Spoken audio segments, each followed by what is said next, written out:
Hello, it's time for Chapter 5 of Jemima Small versus the Universe. Chapter 5 is Inhospitable Planet. At lunchtime, Miki waited with me outside Mrs. Savage's office. I imagine this was how Anne Boleyn felt in 1536 when she was waiting to be executed. Only she got to wear a special royal robe, not a Clifton Academy blazer with an ink stain on the sleeve. I looked up at the brass sign on the door. Mrs. Savage had an adjective for her surname like me. I knew from previous experience that it suited her. Jemima, Mrs. Savage's face appeared around the door. Do come in. Miki whispered, "Good luck," as I pulled down my blazer sleeve to hide the ink stain under my fingers. Inside her office, Mrs. Savage put her elbows on the desk and leaned her fingertips against each other, creating a kind of squashed rhombus shape. Her nails were coral pink, so she was breaking her own school rule about nail varnish. "Now," she said softly, "I'd like you to tell me what happened in your science lesson this morning." "It was an accident, miss." She glared at me. "I mean, Mrs." Her glare intensified. I gulped. "Savage?" She huffed. "An accident." She turned to her computer screen and clicked the mouse a few times. "That's not quite the way Mr. Shaw describes it. She deliberately knocked over an entire tray of conical beakers." Her voice went up at the end like she was asking a question. "It could have been the angle," I said. "From where he was standing, Mr. Shaw's field of vision would have been limited. I'm not saying he's lying, just..." She put her hand up for me to stop talking. It was pretty rude of her, but I didn't point that out. It was what my dad would call a mature decision. "Jemima, that's not what I mean. This incident occurred as you were being weighed, isn't that right?" I swallowed.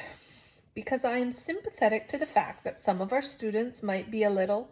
Her eyes traveled down to my stomach and quickly up again. "Reluctant to have their weight shared with their class. I do understand." But Mrs. Savage didn't understand. Teachers don't get stuff like that.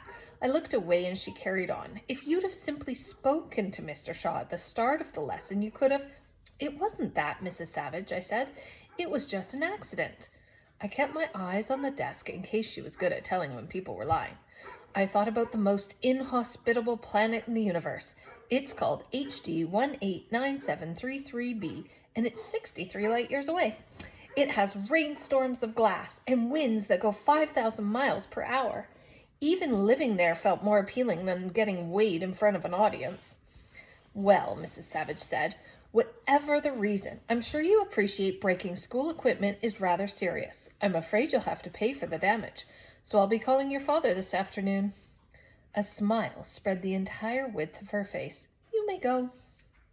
I slowly stood up and headed outside. My dad was going to kill me. If Mrs. Savage was an emoji, she'd be the smiling pile of poop. That afternoon in maths, any time I moved even the slightest bit, Lottie ducked and said, "Look out!" When Mrs. Lee asked me to solve the problem of the day on the board about congruent triangles, Lottie whispered, "Uh-oh, she's going to smash something again." So I told Mrs. Lee I wasn't sure how to work it out. Lottie was always worse in maths because Miki wasn't in our class and because Mrs. Lee was about 200 years old and never noticed anything. At the end of the lesson, Mrs. Lee said she hoped we would all be taking the Brainiacs test next week. Lottie turned around and said, "I doubt they'd have a TV camera wide enough to film you." I wanted to tell her why that was obviously untrue, but the logical part of my brain seemed to disappear whenever Lottie Freeman opened her mouth. I don't know why. Maybe part of me still wanted her to like me. Dad was on his phone when I came back from school. From the look he gave me, I knew he was speaking to Mrs. Savage. He waved an arm at me and pointed at the sofa. Jasper said, "Unlucky," and pushed past me to go upstairs. "That's what happens when you break the school rules, sis." Jasper likes rules. I do not like my brother. He ran to the top of the stairs and pretended to fight his way into his room with an imaginary lightsaber. "I thought you said playtime was over, Jasper," I called after him, but Dad shushed me and pointed to the sofa again. I dropped my bag by the stairs and plonked myself down. "Yes," Dad was saying, "I do apologize. She can be a bit difficult sometimes, yes. There were a couple of things last year, but nothing serious. Yes, her attitude, really. Oh, the goldfish crowdfunder thing, I'd forgotten about that. And there was a small issue in drama, yes. Jemima reads a lot, you see, Mrs. Savage, and she gets these ideas. I sighed loudly enough for Dad, and probably Mrs. Savage to hear. The crowdfunder was Auntie Luna's idea. It wouldn't have happened if Clifton Academy had given the goldfish in reception a decent-sized tank. And it wasn't my fault Miss Nisha's dramatization of the French Revolution was unrealistic. As if somebody sentenced to death would do a shimmy roll. Teachers always overreact about everything. Yes, it's an awkward age, Dad said. Honestly, the amount of times she's threatened to report me to the United Nations for breaching her human rights. Ha ha ha. Yes, exactly, hormones. My dad was beyond embarrassing. I sank as deep into the sofa as I could without the cushions falling off. Thank you for being so understanding, Mrs. Savage. I assure you, Jemima will be on her best behavior for the rest of term. Dad put his phone on the kitchen table and slowly shook his head at me. He looked like he was about to explode. Conical beakers must be really expensive. Right, Dad said. It's how he always starts his lectures. What on earth were you thinking when you decided to smash a whole tray of glass beakers in your science lesson? Of all the ridiculous things to do, Jemima, on the first day back. It's so, what do you and Jasper say, random? I bit my lip. I suppose it was some kind of protest against scientific oppression, was it? Free the sulfuric acid? I mean, come on, Jemima, you actually like science. I stared at the painting of the sea above the fireplace. I don't like science. Dad sighed at full volume. Good grief, Jemima. You must have 50 books in your room about science. His cheeks were turning red, and he kept putting his hand to his forehead like he was checking his temperature. He sat on the sofa opposite, leaned forward, and rubbed his beard. Mrs. Savage said everyone was being weighed today. Is that what got to you?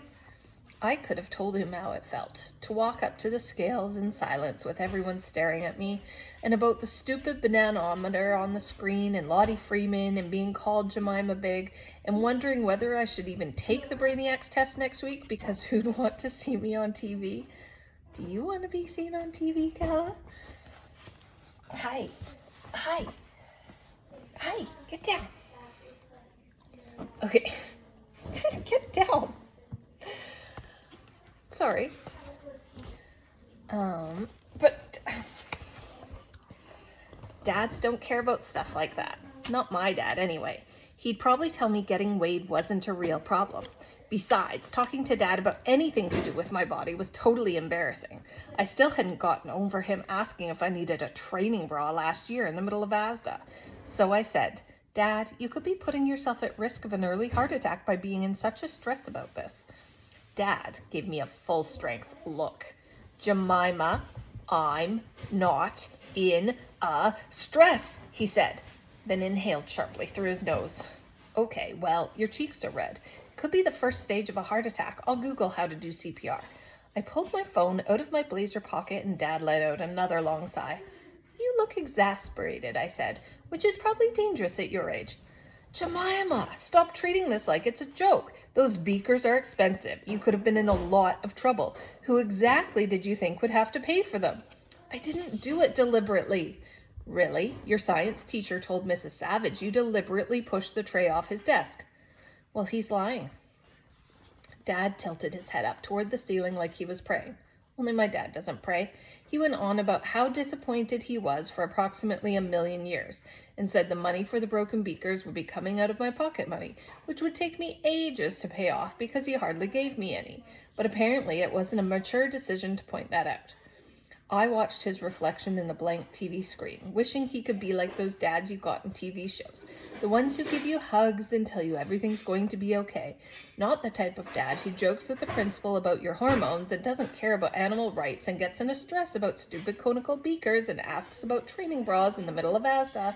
TV dads are way better than real ones. TV everything is better than real life. And young lady, he said, you can help me clear out the garage next weekend. The garage, but it's really dirty. It won't be once you've cleaned it, he said and smiled at me. It was literally like living with Mrs. Savage. I wish I could have told Dad why I broke the beakers. Maybe then he would have given me a hug instead of a lecture, and how sometimes it felt like there was a giant crater in my heart, so big nothing could ever fix it. I also wish I'd told him that my education is funded by the government, so technically I shouldn't have to pay for the beakers. But I didn't tell him that either. Instead, I went up to my room and wrote a stupid apology letter to Mr. Shaw like he told me to. Afterwards, I lay on my bed and looked up at the ceiling.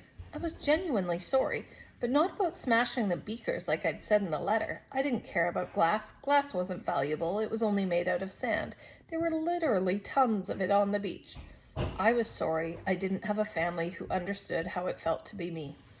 I thought about Tika, the contestant who won Brainiacs last year, and about her family in the audience who wore special t-shirts with her face printed on them, who cheered her on even when she messed up on a question and cried with happiness when she made it through each round.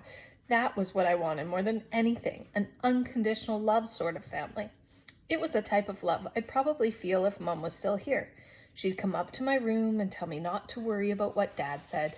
She'd say it was gravity's fault the beaker smashed, and the government should pay for them. And who even cares about the stupid bananometer? Bananas aren't a real unit of measurement. She'd say that Mrs. Savage should check Mr. Shaw's science qualification, and then she'd give me a hug and tell me everything was going to be okay. And she'd probably be wearing a t-shirt with my picture on it. That's the end of chapter 5.